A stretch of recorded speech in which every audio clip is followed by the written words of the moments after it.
Jauh di selatan Yunani, tersembunyi di balik pegunungan Taygetus yang menjulang tinggi, terbentang sebuah lembah yang bernama Lakonia. Di sanalah sebuah kota berdiri kokoh, dibangun bukan di tepi laut, melainkan di daratan yang jauh dari hiruk-pikuk perdagangan. Kota itu bernama Sparta, sebuah peradaban yang dibangun atas fondasi militer, memulai pembentukan prajuritnya sejak usia dini melalui sistem pendidikan yang brutal dan tanpa kompromi. Dari sinilah lahir prajurit sejati dan pemberani. Namun, di balik tembok kekuasaan dan kekuatan yang tak tertandingi, bagaimana bangsa ini bisa hilang dari peradaban?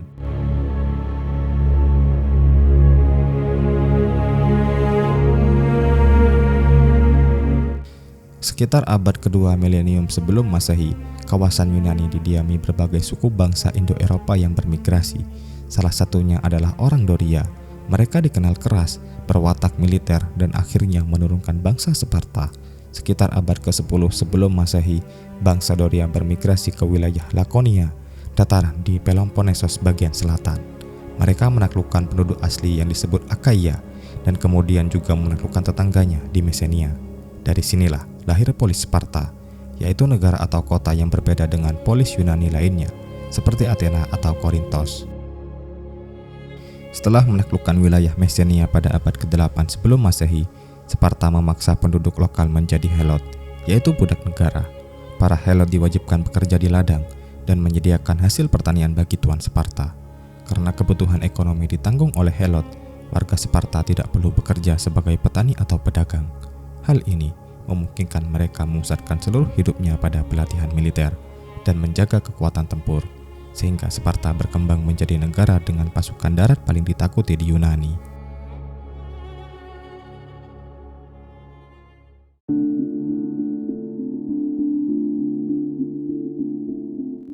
Sparta dikenal sebagai salah satu negara atau kota paling unik di Yunani kuno. Keunikan itu terutama terletak pada sistem politiknya yang berbeda jauh dari polis lain seperti Athena. Jika di Athena berkembang dengan demokrasi dan kebebasan berpendapat, Sparta justru membangun sebuah sistem yang bercorak militeristik, konservatif, dan stabil selama berabad-abad. Pemerintah Sparta didasarkan pada perpaduan 3 unsur, yaitu monarki, oligarki, dan demokrasi terbatas. Di puncak terdapat 2 raja yang memerintah bersama. Mereka berasal dari 2 dinasti yang berbeda dan masing-masing memiliki tugas yang jelas. Seorang raja biasanya memimpin pasukan di medan perang, sementara yang lain menangani urusan keagamaan dan pemerintahan dalam negeri. Sistem ini disebut diarki dan dimaksudkan agar kekuasaan tidak terpusat hanya pada satu orang. Kekuasaan para raja dibatasi oleh gerousia, yaitu dewan beranggotakan 28 orang tetua berusia di atas 60 tahun. Ditambah kedua raja, gerousia berfungsi sebagai lembaga penasihat sekaligus perancang undang-undang. Selain itu, dewan ini juga bertindak sebagai pengadilan tertinggi untuk kasus-kasus besar. Di sisi lain ada Apella, majelis rakyat yang terdiri dari seluruh warga laki-laki Sparta berusia 30 tahun ke atas. Namun, peran mereka terbatas. Tidak ada perdebatan panjang seperti di Athena, karena mereka hanya dapat menerima atau menolak rancangan yang diajukan gerousia. Yang membuat sistem ini semakin unik adalah keberadaan 5 epor. Para epor dipilih setiap tahun dan kekuasaannya sangat besar. Mereka menguasai kehidupan sehari-hari warga, memastikan hukum dijalankan, mengatur pendidikan militer anak, bahkan memiliki wewenang untuk menuntut raja jika dianggap bersalah. Dengan susunan ini, Sparta berhasil menciptakan sebuah sistem politik yang seimbang selama berabad-abad.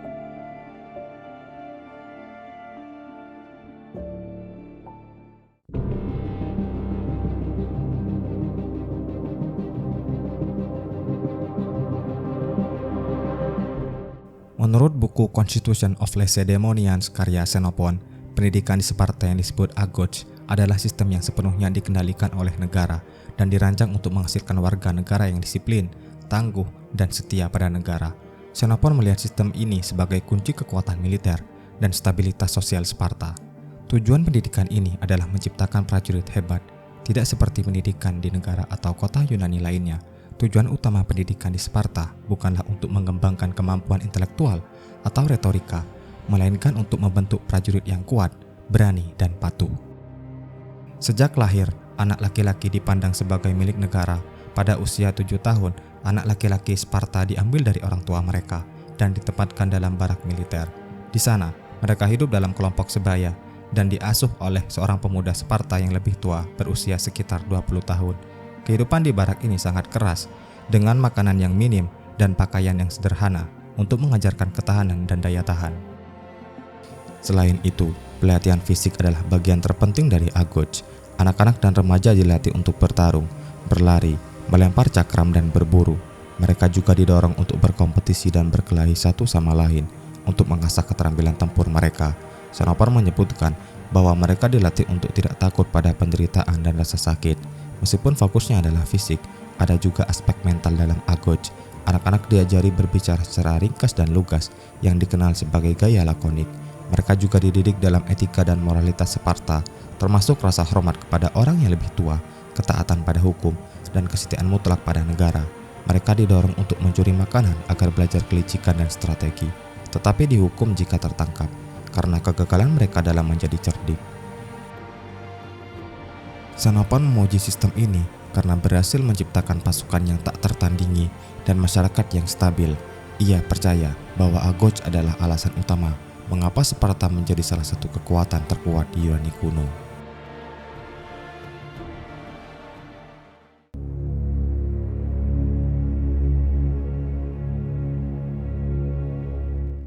Menurut Herodotus dalam bukunya The Histories, pertempuran Marathon adalah pertempuran yang menentukan antara pasukan Athena dan Persia. Herodotus juga menggambarkan peristiwa ini dengan beberapa detail penting, termasuk strategi, pergerakan pasukan, dan jumlah korban. Ia menjelaskan bahwa armada Persia yang dipimpin oleh Datis dan Artapernes berlayar ke Attika setelah menaklukkan Eretria. Mereka mendarat di daratan Marathon, sebuah lokasi yang dianggap cocok untuk kavaleri Persia. Herodotus mencatat bahwa sebelum pertempuran, orang-orang Athena mengirim seorang utusan bernama Paidipides untuk meminta bantuan dari Sparta. Namun, Sparta menunda keberangkatan mereka karena festival keagamaan Karnaia, sehingga mereka hanya bisa berangkat setelah bulan purnama. Akibatnya, pasukan Athena harus menghadapi Persia sendirian dengan sedikit bantuan dari Platea. Dengan Miltiades sebagai salah satu dari 10 jenderal mereka, pasukan Athena memutuskan untuk menyerang terlebih dahulu. Meskipun jumlah mereka lebih kecil, Herodotus secara spesifik menjelaskan bahwa Miltiades mengambil risiko dengan memperkuat kedua sayap barisannya sambil sengaja menipiskan bagian tengah.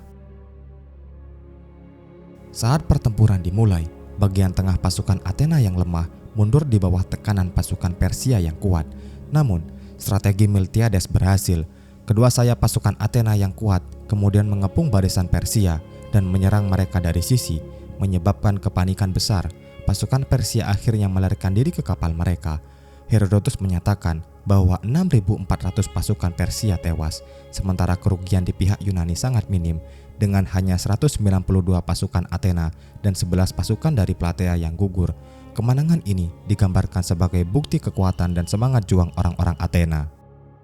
Secara keseluruhan, Herodotus menyoroti keberanian luar biasa dari orang-orang Athena yang berani menyerang pasukan yang jauh lebih besar dan mencatat strategi cemerlang yang memungkinkan mereka meraih kemenangan mengejutkan di Marathon.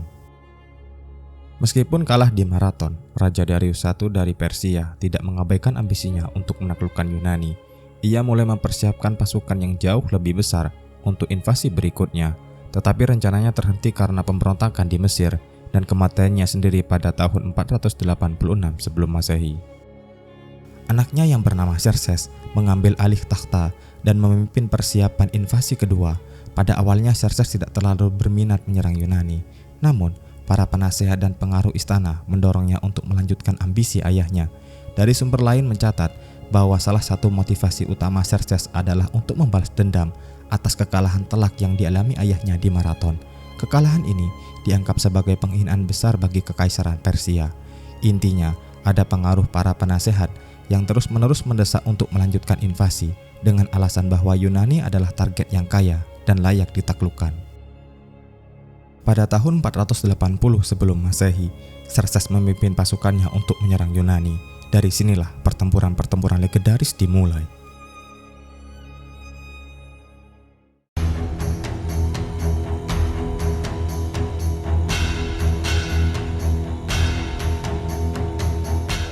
Pertempuran Thermopylae adalah pertahanan heroik dari pasukan Yunani yang jauh lebih kecil melawan pasukan Persia yang sangat besar. Lokasi pertempurannya di sebuah celah sempit yang dikenal sebagai Gerbang Panas atau Thermopylae. Menyadari keunggulan jumlah pasukan Persia, aliansi Yunani yang dipimpin oleh Sparta memutuskan untuk menghadapi musuh di celah Thermopylae. Lokasi ini sangat strategis karena jalannya sangat sempit, sehingga membatasi kemampuan Persia untuk mengerahkan seluruh kekuatan secara bersamaan. Pasukan Yunani yang berjumlah sekitar 7.000 orang dari berbagai kota, termasuk 300 hoplites Sparta yang dipimpin oleh Raja Leonidas I, mengambil posisi bertahan. Sementara itu, pada waktu yang hampir bersamaan di laut dekat Tanjung Artemision, armada Yunani berusaha menahan armada Persia yang dipimpin oleh Laksamana Achaemenes. Ketika pasukan Persia tiba, Xerxes terkejut melihat betapa kecilnya jumlah pasukan Yunani. Dengan keyakinan dan kemenangan yang mudah, ia menunda serangan selama beberapa hari. Ketika serangan dimulai, gelombang demi gelombang pasukan Persia, termasuk pasukan elit Immortals, dikirim untuk menembus barisan Yunani. Namun, taktik formasi Phalanx Yunani yang disiplin dan medan perang yang sempit berhasil menahan semua serangan Persia. Pasukan Yunani, terutama para Spartan, bertarung dengan luar biasa efektif, menyebabkan kerugian besar pada musuh. Selama 3 hari, pasukan kecil ini berhasil menahan gempuran Persia yang jumlahnya jauh lebih besar. Situasi berubah drastis ketika seorang pengkhianat Yunani yang bernama Ephialtes memberitahukan Xerxes tentang jalan rahasia yang dapat mengelilingi celah dan mengepung pasukan Yunani dari belakang. Menyadari pasukannya terkepung, Leonidas memilih bertahan hingga gugur bersama pasukannya. Tubuhnya dihormati sekaligus dihina oleh Xerxes, sebuah pengorbanan yang kemudian menjadi simbol keberanian Sparta. Di sisi lain, armada Yunani yang dipimpin oleh Themistokles dari Athena yang jumlahnya sekitar 271 kapal, jauh lebih sedikit dibandingkan ribuan kapal Persia. Selama beberapa hari, terjadi serangkaian bentrokan laut yang sengit. Walau tidak ada pemenang mutlak, Yunani berhasil memperlambat gerak Persia di laut dan menguji kekuatan armada mereka. Setelah kekalahan di Thermopylae dan mundurnya armada dari Artemisium, pasukan Persia terus maju dan membakar kota Athena.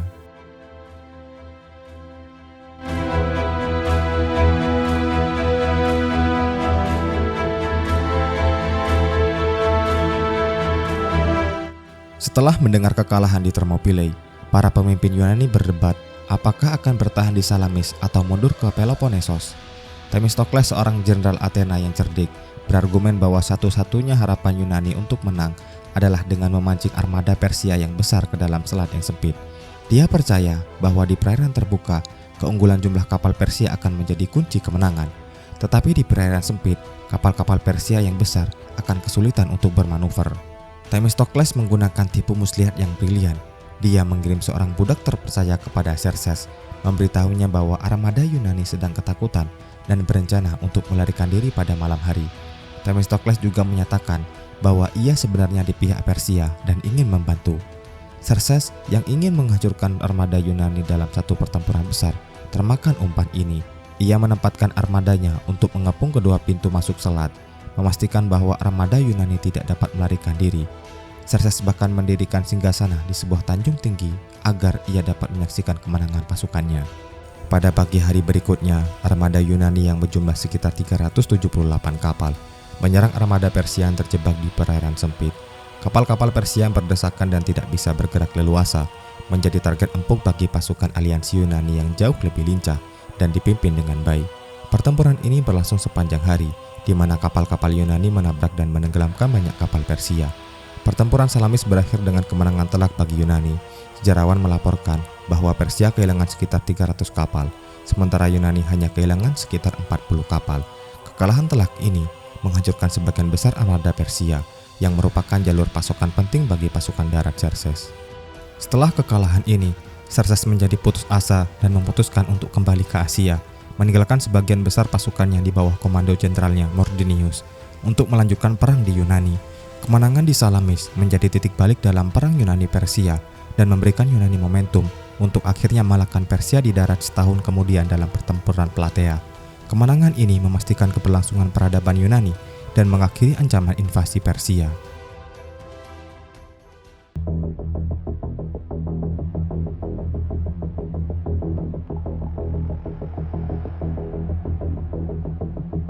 Setelah Yunani berhasil mengusir Persia pada awal abad ke-5 sebelum Masehi, keseimbangan politik di dunia Yunani mulai berubah. Athena yang sebelumnya hanyalah salah satu polis besar muncul sebagai kekuatan baru berkat kepemimpinannya dalam pembentukan Liga Delos. Liga ini awalnya adalah sebuah aliansi pertahanan melawan Persia. Tetapi seiring berjalannya waktu, Athena mengubahnya menjadi sebuah kekaisaran laut. Kota-kota anggota dipaksa tetap bertahan dalam liga, dipaksa membayar upeti, bahkan dipaksa tunduk jika berusaha melepaskan diri. Dengan kekayaan itu, Athena semakin kuat baik secara militer maupun ekonomi, sekaligus semakin percaya diri. Sementara itu, Sparta tetap menjadi kekuatan darat utama Yunani. Ia memimpin Liga Peloponnesos, sebuah aliansi longgar yang lebih tradisional dan berlandaskan kekuatan militer darat. Sparta yang konservatif memandang dengan curiga setiap ekspansi dan pengaruh Athena. Rasa cemas itu semakin bertambah ketika Athena ikut campur dalam konflik-konflik lokal yang menyangkut sekutu Sparta, seperti ketika Athena mendukung Keikira melawan Korintus, atau ketika Athena memperlakukan Megarian Decree yang melumpuhkan perdagangan sekutu Sparta. Menurut Thucydides dalam bukunya yang berjudul The Histories of Peloponnesian War, semua peristiwa ini hanyalah penyebab-penyebab kecil yang memicu kemarahan. Penyebab yang paling mendasar adalah pertumbuhan kekuatan Athena dan ketakutan Sparta terhadap pertumbuhan itu.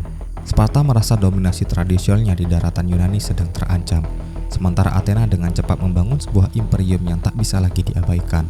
Dengan kata lain, perang tidak bisa dihindarkan, bukan semata-mata karena insiden politik atau perselisihan kecil, melainkan karena perubahan besar dalam keseimbangan kekuasaan.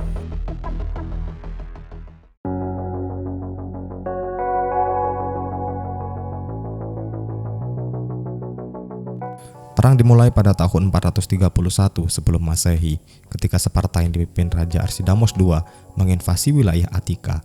Setiap tahun pasukan Sparta masuk ke pedesaan Athena, membakar ladang, dan menghancurkan desa-desa. Namun, Athena memilih strategi bertahan di tembok panjang dan mengandalkan kekuatan armadanya untuk menyerang pantai Peloponnesos. Pada tahun 430 sebelum Masehi, malapetaka menimpa Athena. Sebuah wabah mematikan menyapu kota, menewaskan hampir sepertiga penduduk, termasuk pemimpin besar mereka yang bernama Perikles. Meski kehilangan pemimpin, Athena terus berperang. Kemenangan besar dari Athena di Pylos dan Spectria di tahun 425 sebelum Masehi, ketika prajurit Sparta ditawan. Ini adalah sebuah aib yang mengguncang reputasi militer Sparta. Namun, Athena juga mengalami kekalahan pahit di darat, seperti di Delium dan pertempuran di Amphipolis, yang menewaskan jenderal dari kedua belah pihak, Kleon dari Athena dan Brasidas dari Sparta. Akhirnya, kekalahan membuat kedua belah pihak menandatangani perdamaian Nikias di tahun 421 sebelum Masehi. Namun, perdamaian ini rapuh, perang hanya berhenti sejenak.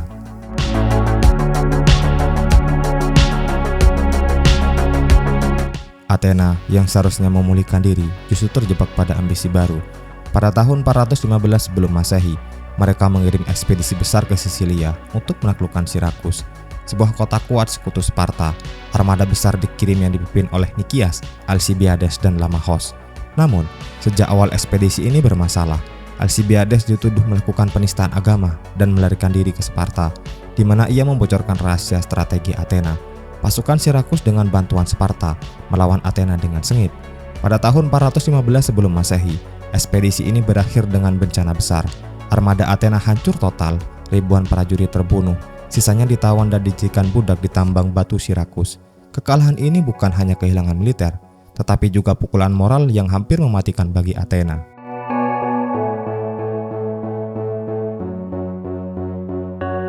Setelah bencana di Sisilia, Sparta mengambil langkah lebih agresif.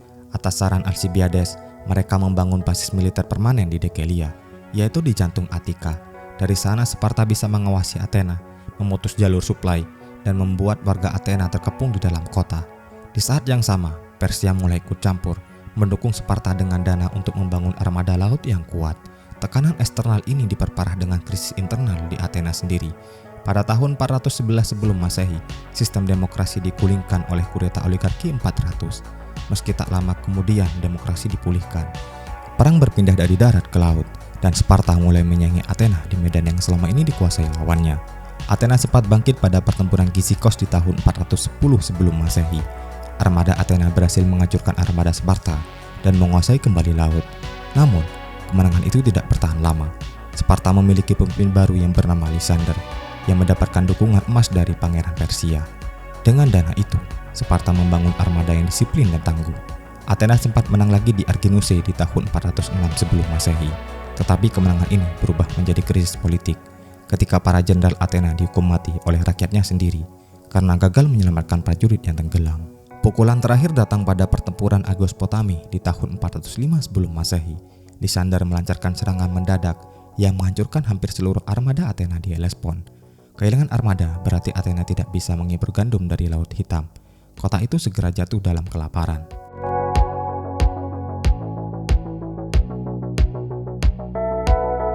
Pada tahun 404 sebelum Masehi, Athena menyerah total. Sparta memaksa mereka merobohkan tembok panjang, menyerahkan kapal-kapal perang, dan menerima pemerintahan oligarki pro-Sparta yang dikenal sebagai 30 tiran. Meskipun Sparta memenangkan beberapa pertempuran, kemenangan ini sangat bergantung pada bantuan Persia, menunjukkan kelemahan mendasar Sparta.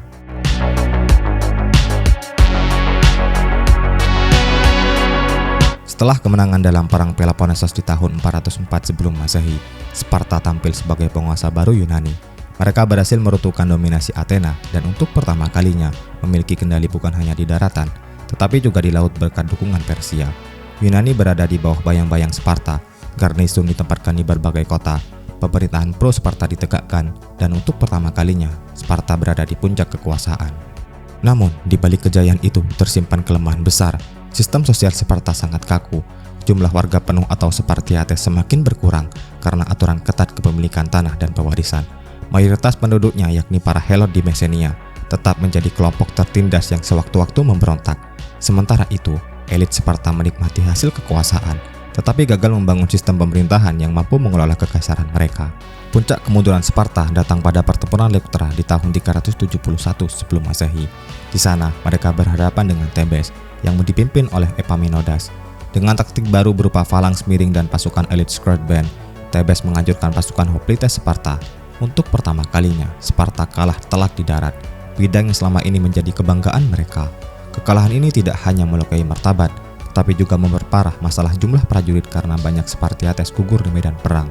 Tak berhenti di situ, Epaminondas kemudian memimpin pasukannya membebaskan Mesenia, wilayah yang selama berabad-abad menjadi sumber tenaga kerja dan kekayaan Sparta. Hilangnya Mesenia membuat ekonomi Sparta runtuh. Tanpa tanah subur dan Helot, mereka kehilangan fondasi utama kekuatan militernya. Ketika Makedonia bangkit di bawah Filipus II, Sparta sudah terlalu lemah untuk ikut bersaing. Mereka memilih tetap menyendiri, dan akibatnya tersisih dari peristiwa besar Yunani, termasuk pertempuran Cheronia di tahun 338 sebelum Masehi, yang menandai dominasi Makedonia. Di era Alexander Agung, Sparta hanya menjadi kota kecil yang terpinggirkan. Sparta masih ada hingga era Romawi, tetapi hanya sebagai kota yang mempertahankan tradisi lamanya. Mereka tidak lagi berperan besar dalam politik Yunani. Pada akhirnya, bangsa yang dulu ditakuti karena disiplin dan militernya, runtuh karena kelemahan internal, jumlah warga yang menipis, sistem sosial yang kaku, dan ketergantungan pada Helot. Pertempuran Leuctra menjadi titik balik dan pembebasan Mesenia mempercepat keruntuhan mereka. Sparta tidak pernah benar-benar lenyap, tetapi sebagai kekuatan besar di Yunani, mereka berakhir pada abad keempat sebelum Masehi. Sejak saat itu, Sparta hanyalah bayangan kejayaannya sendiri, ikon keberanian dan disiplin, namun tanpa pengaruh politik yang berarti.